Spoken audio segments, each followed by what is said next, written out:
Que alegria nos reencontrarmos nessa manhã de sexta-feira, hoje 7 de maio. Hoje celebra-se o dia do silêncio e também dia do oftalmologista. E você sabe como é importante a nossa visão.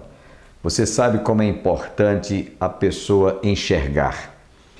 É importante você valorizar a sua visão, porque muitos, quando a perdem, realmente sentem que o mundo escurece e que elas passam a ter a dificuldade até para se locomover e para andar.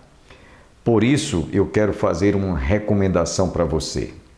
Jesus disse em certa ocasião: se a luz dos nossos olhos forem bons, ou se os nossos olhos tiver luz, todo o nosso corpo estará luminoso.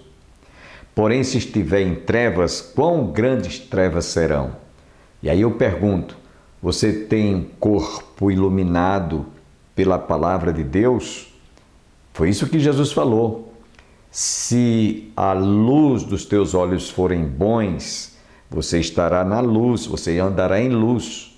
Porém, se você estiver em trevas, quão grandes trevas serão? Espero que você, nesse dia do oftalmologista, enxergue também a visão espiritual, assim como é importante a visão física. Hoje estaremos ouvindo outra vez o pastor Antônio Júnior, trazendo mais uma reflexão e conclusão da sua mensagem que ele deu início ontem. Antes, porém, queremos lembrar a toda a comunidade evangélica que a Igreja do Calvário está realizando o 21º Simpósio sobre a Família. Domingo pela manhã esteve pregando o pastor Lafayette, Saul Lafayette, e também o nosso culto da noite nós estivemos trabalhando na temática A Família, Projeto de Deus, resgatando a família, porque realmente, desde a queda lá do Éden, a família está sendo a cada dia destruída. E nós precisamos de, à luz das Escrituras Sagradas, resgatar aquilo que a Bíblia nos diz: a família é um projeto de Deus. Alguém já disse que a família é a célula máter da sociedade. E nós louvamos a Deus porque estamos tendo ainda a oportunidade e o privilégio de realizarmos estudos como este, com temas tão atuais para os nossos dias. Sem perda de tempo, quero deixá-los agora com o pastor Antônio Júnior.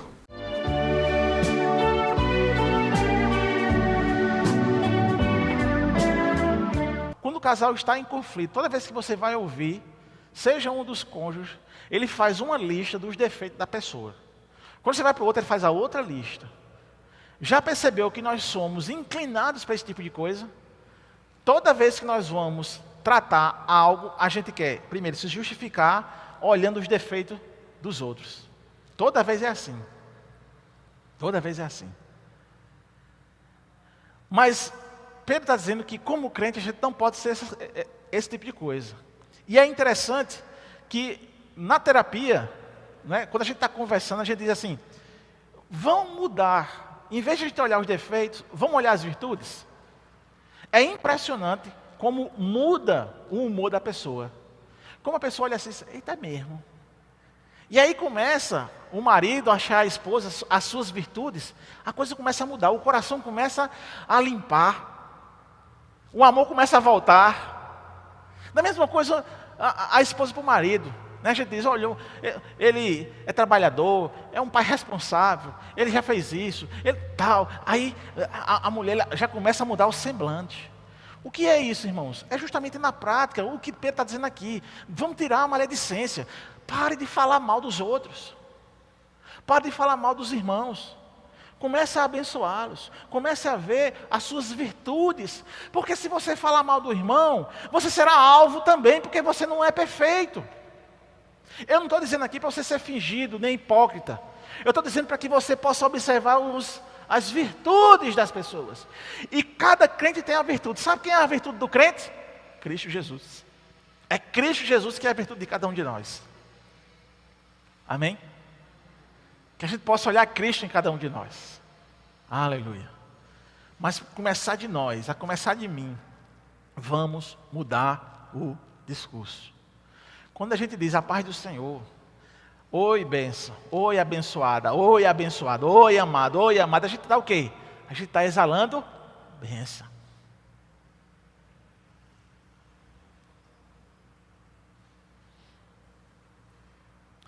Pedro diz que o crente, ele deve retirar essas coisas de sua vida. Ele não está dizendo assim, isso não vai estar existindo na sua vida. Não, ele não diz isso, porque ele é realista, não é? É a palavra de Deus, é verdade. A gente não tem como dizer assim, eu não tenho uma vida que não possa enganar. Eu não tenho uma vida que não tenha uma maledicência. A gente tem, todos nós temos. Mas a gente não é escravo disso. Então a possibilidade é de o quê? Uma vez identificado, joga fora. E se uma vez caiu, causou mal a alguém, falou mal de alguém, não é? Enfim, teve inveja, foi hipócrita, perdão. Perdão. Mesmo que aquilo que a pessoa está dizendo de você seja uma injúria, uma inverdade, peça perdão. Peça perdão. Isso tem trazido um bálsamo no nosso coração, irmãos. Pastor, mas é porque o senhor fez isso, o senhor fez aquilo. Me perdoe. Me perdoe. Se eu fiz tentando acertar. Mas se eu causei um mal, me perdoe. Se a pessoa for crente, vai perdoar. Se não for crente, é problema dela. Amém? Problema dela, não é meu. Pare de querer ser perfeito. Você não é perfeito. Perfeito é Deus. Perfeito é Cristo. Você se aperfeiçoa em Cristo. Mas você não é perfeito. Peça perdão. Aleluia. E uma vez que a gente deixa o pecado, uma vez que a gente deixa o engano, uma vez que a gente segue aquilo que Jesus está dizendo, Pedro então vai nos dizer que nós precisamos então nos alimentar. Né? O próximo passo para o crescimento espiritual é nos alimentar de forma pura, singular, genuína. É nos alimentarmos da palavra. Ele diz, como bebês recém-nascidos desejem intensamente o puro leite espiritual, para que por meio dele cresçam e experimentem plenamente a salvação, agora que provaram da bondade do Senhor. Verso 2 e verso 3. Pedro está revelando que seus leitores são pessoas novas, criaturas. Porém, ele não está dizendo que eles são novos convertidos. O termo aqui, figurativo, que ele vai usar, ilustrativo, é para mostrar que um bebê, ele sobrevive com saúde, forte, vibrante, quando se alimenta com o leite, ou o alimento certo, que é o leite. Naquela época, não tinha ainda os avanços da medicina como nós temos hoje. O avanço da medicina hoje é de tal forma que se um bebê nascer, ele passa 6 meses só se alimentando do leite materno, não é assim? E aí os médicos dizem, o leite materno tem todos os nutrientes, toda a cadeia nutricional necessária para a vida humana está no leite materno. Mas Pedro sabia disso? Não. Mas ele fez uma analogia inspirada por Deus, que até os dias de hoje a gente aceita porque é verdade, inclusive cientificamente. Que bênção, né, irmãos? Que bênção que é a palavra de Deus. Por isso que ela nunca deixa de ser atual. Por isso que ela, até os confins dos séculos, ela sempre vai ser moderna, atual. Ela sempre vai ser nova para nós. E aí nessa analogia, Pedro está dizendo assim, ei crente, tu és um bebê e o alimento que você vai ter que tomar é palavra de Deus, porque ele é puro, porque é forte, porque é poderoso, porque vai fazer você uma pessoa saudável, vai fazer você uma pessoa forte, vibrante. É a palavra de Deus. E é interessante que, dentro dessa analogia de bebê, percebam, eu tenho dois bebês, 2 crianças, né? Uma filha de 10, um menino de 6 anos. Todos os 2 mamaram, né? O menino mamou mais, passou mais tempo. A mãe parece que foi mais graciosa com o caçula, não é? Mas eu lembro que quando bebê, por exemplo, eu pegava minha filha, eu pegava meu filho, eu colocava no colo, ele fazia logo assim, ele virava. É o quê? Ele desejava ardentemente, né? Ele almejava o alimento. Aí Pedro, nessa analogia, vai dizer, o crente tem que ser igual a esse bebê. A gente tem que ser como o bebê, virando, anelando o alimento puro, desejando o alimento puro. Por isso que faz sentido nós estarmos aqui esta noite. Vir à igreja à noite, no culto, para ouvir a exposição da palavra, é como se fosse um bebê recém-nascido procurando leite, ansiando leite, para crescer saudável, para crescer forte. Se você individualmente é forte, sabe o que você vai ter? Uma igreja forte. Se você então se alimenta da palavra, sabe o que vai acontecer com você? Você vai crescer espiritualmente. Espiritualmente. É o que deve acontecer na nossa vida, irmãos. É o que deve acontecer na nossa vida. Precisamos desenvolver esse anseio pela palavra. Você precisa desenvolver. Não é um passo de mágica não, irmãos. Percebam. Você não vai assim ver um passo de mágica. Eita, vou para a igreja. Eita, vai não. Você tem que despertar para isso. Você tem que desenvolver um anseio de vir. Você tem que fazer como se fosse uma rotina, e essa rotina então começar a fazer com que você sinta falta se você não for. É essa a ideia que Pedro está dizendo aqui. Você precisa ansiar pela palavra. Você precisa saber que nós dependemos dela para a sobrevivência espiritual. Então, se você desperta isso em você, eu dependo disso para crescer espiritualmente. Eu vou fazer analogia comigo mesmo. Eu já disse algumas vezes, os irmãos já sabem. Naldinho ali sabe, né? Todo dia ele me pergunta, se eu não for para o Açude Velho de manhã aqui, 6 horas da manhã, se eu não passar, Naldinho chega de noite aqui, cadê o senhor, pastor? Eu me acordo de manhã, 5h20 da manhã, me arrumo, né? E venho correr aqui no Açude Velho. Tem dias, irmãos, que eu acordo com uma preguiça, misericórdia, uma falta de coragem. Aí sabe o que é que eu penso? Eu digo, miserável que sou. Eu tenho 2 pernas, estou respirando. Dá para mim, pelo menos, caminhar, se não for correr. Não, aí, sabe o que isso acontece? Eu desperto um anseio pela corrida. Aí eu vou e corro. Quando chega aqui, está igual um pano de cuscuz, né, Naldinho, suado. Então, percebam que a gente precisa despertar.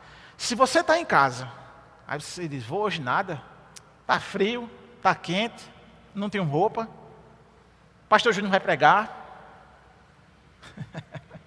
Não é? Você vai arrumar um monte de motivos, você não vai vir.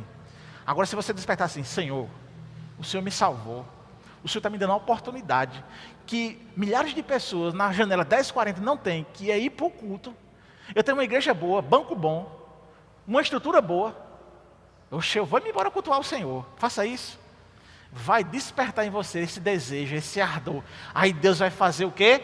A sua parte na vida de vocês. A gente vai crescer espiritualmente. Amém?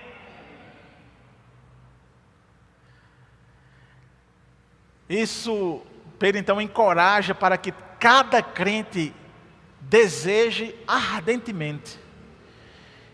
E por que eu tenho que me alimentar da palavra? E por que eu tenho que buscá-la diariamente?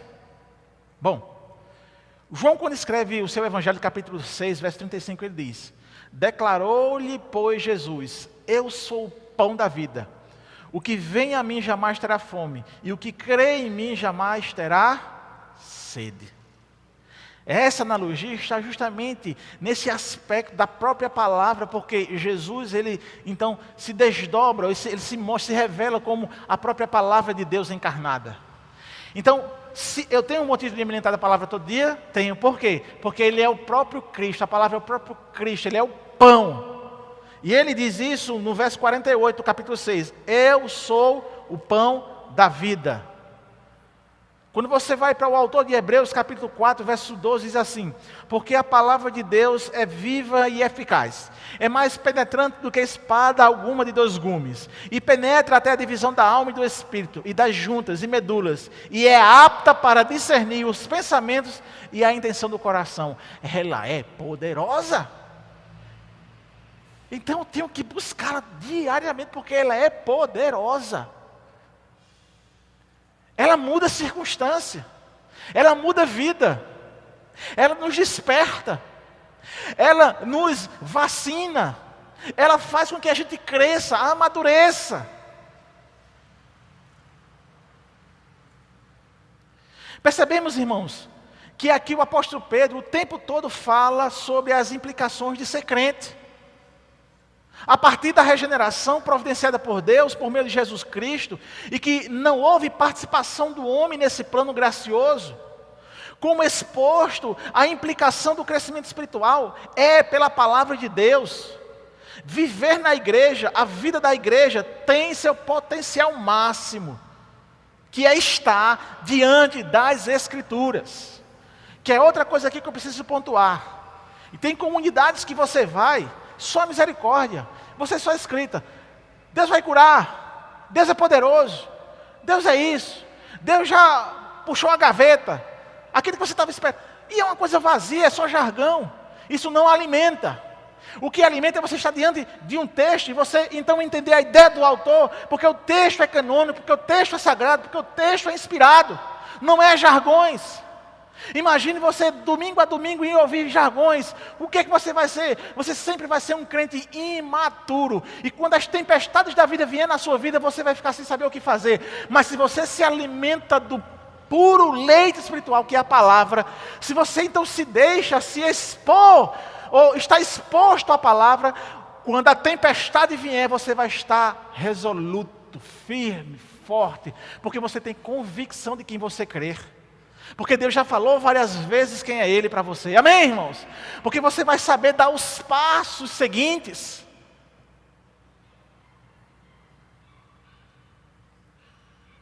Certa vez, eu tive uma experiência na minha comunidade lá onde eu pastoreava. Eles não tinham esse hábito que a gente está fazendo aqui, de pegar um texto e esmiuçar esse texto, tintim por tintim, como a gente está fazendo aqui, o pastor Bosco. Eles não tinham esse hábito. E aí a gente começou a aplicar isso, o pessoal foi gostando. E o pastor Hernandes Dias Lopes, ele diz justamente isso. Quando a igreja ela se acostuma com um alimento genuíno, ele não quer mais outro tipo de... Ele não quer alimentos falsos, ele só quer o genuíno. Eu lembro que quando eu cheguei lá, havia uma gestora, e a gestora conhecia a igreja. Quando eu estava saindo da igreja, depois de 7 anos, a gestora chegou para mim e disse: Pastor Júnior, eu vejo uma diferença nessa igreja. Eu disse: o que é? Eu vejo ela uma igreja mais madura. E eu lá comigo no meu coração disse: eita, esse era o objetivo. Ela não era cheia, ela não era mais rica, mas ela era madura. Amém, irmãos? Amém, irmãos? Madura. Esse é o nosso, é crescer espiritualmente. Crescimento espiritualmente traz maturidade, convicção, fé genuína. O nosso crescimento, então, passa primeiro por uma regeneração, é o novo nascimento. E segue com uma vida totalmente devotada e consagrada a Deus. A santidade, então, sendo a marca indelével da vida do crente, e este mesmo, diariamente em contato com as Escrituras, ansiando como uma criança pelo leite materno, desejando como uma pessoa com sede e a toma. Com isso, irmãos, eu concluo esta noite dizendo a seguinte coisa. Se no primeiro capítulo de Pedro, ele ensinou sobre a nossa salvação, trazendo para aqueles leitores o conceito da mesma, neste capítulo que iniciamos hoje, Pedro então mostra e ensina como desenvolver essa salvação. No capítulo 1 você aprendeu que você é salvo, como se deu essa salvação. A partir do capítulo 2, a gente vai aprender como desenvolver essa salvação. Despojando do pecado, retirando o pecado e ansiando as Escrituras, a palavra. Amém? Pense comigo que nos dias de hoje, pelo claro apelo consumista, materialista, narcisista, hedonista, como eu disse a vocês, as pessoas têm feito de tudo para ser reconhecido. Percebe, irmão, que estamos às vezes apelando na igreja por algo que é supérfluo, banal, às vezes destrutivo? Parece que a gente perdeu aquela gana, aquela empolgação para as coisas de Deus. Me parece que esquecemos de reivindicar por momentos maiores de oração, campanhas evangelísticas e frentes missionárias. A gente fica pensando assim, eita, mas a igreja podia fazer isso, podia fazer aquilo. Não que o patrimônio em si não seja importante, é importante. Mas todos os dias você só pensa nisso. Todos os dias você está pensando nisso. Porque devia botar fulano, tirar fulano. Porque podia fazer isso. Vamos pensar em oração? Amém? Vamos pensar, irmãos, em campanhas evangelísticas? Vamos pensar em almas sendo salvas neste lugar? Aí você vai dizer, arregaça as mangas aí, pastor. Pastor Bolso tem arregaçado as mangas durante muito tempo aqui. Mas você tem arregaçado? Eu estou na aplicação, tá?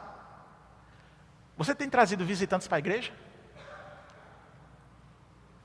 Você tem compartilhado o vídeo da igreja, do Opção para a Vida, do programa Opção para a Vida, dos vídeos que tem lá, na playlist do YouTube para a família, para os amigos? Ou você tem vergonha do Evangelho? Amém? Despertou aí? Porque o meu aqui está despertando. Está convidando a família para vir? Está lá compartilhando no grupo da família do WhatsApp, na grupo dos amigos do colégio, no grupo do amigo do trabalho. Compartilha lá e deixa lá. Deus vai mover o coração ali. Não se preocupa. Ao invés de a gente estar... Eita, mas o pastor Júnior veio com uma camisa roxa e uma gravata amarela. Não tem nada a ver. Coisa supérflua. Não é, irmãos? Coisa boba.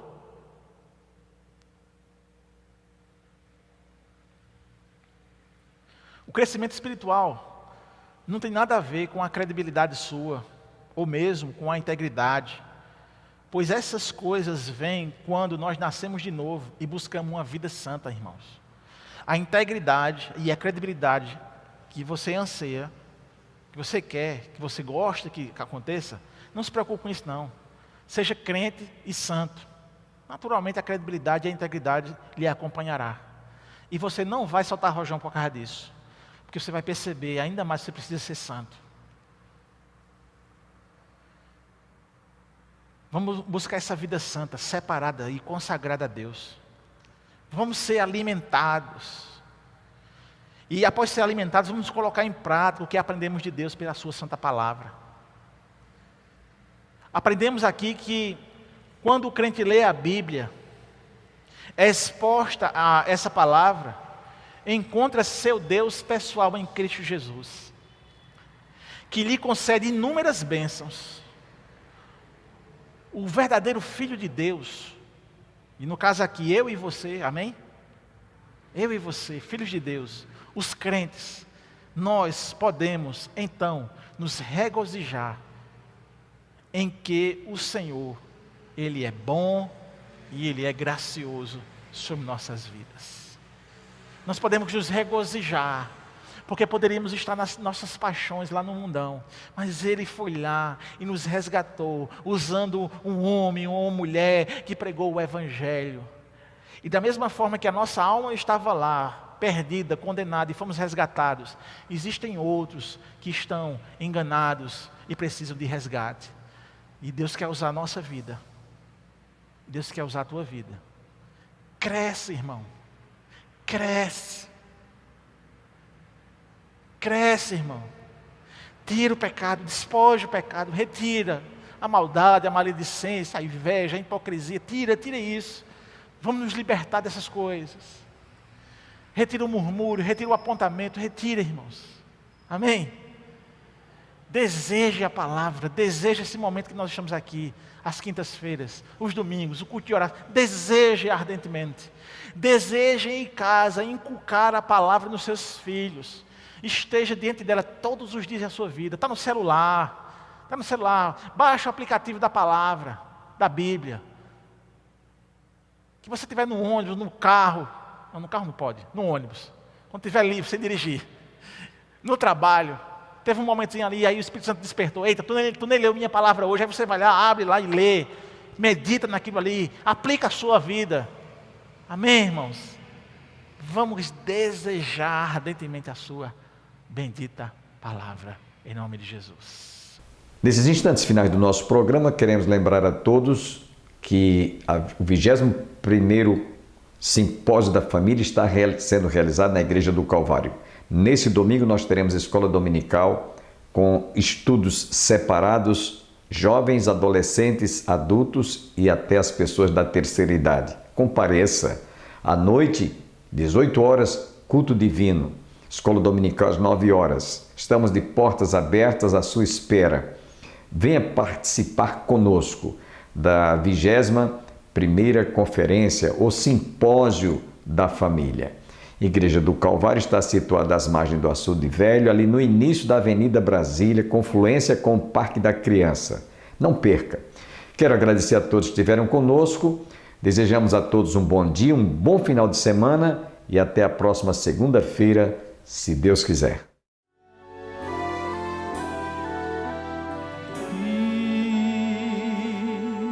Está difícil,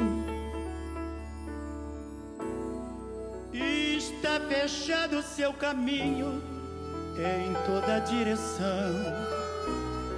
Aqui, ó, não tem jeito. Sempre alguém está dizendo: agora pra você não há solução.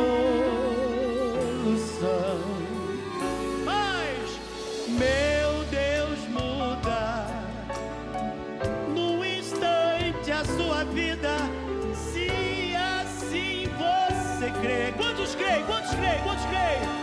Faz você mudar, derruba muralhas. Deus é Deus, igual a Deus não há. Muda a sua, muda a minha, muda a nossa. Com esse Deus tremendo, não há quem possa. Se hoje Deus tomar lugar em sua vida, verá que existe solução. Deus é Deus e vai mudar tua situação.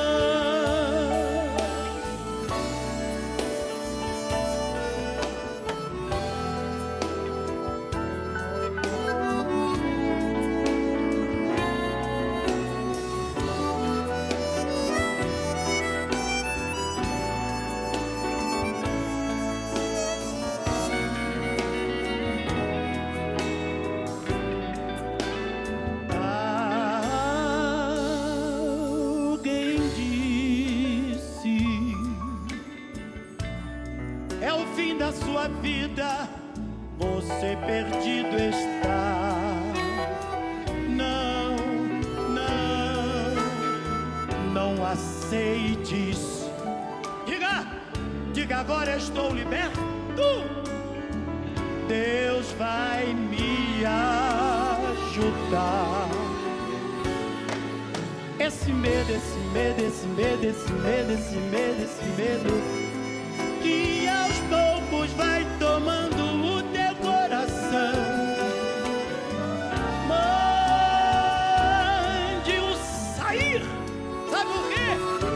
Deus hoje ainda vai mudar a tua situação.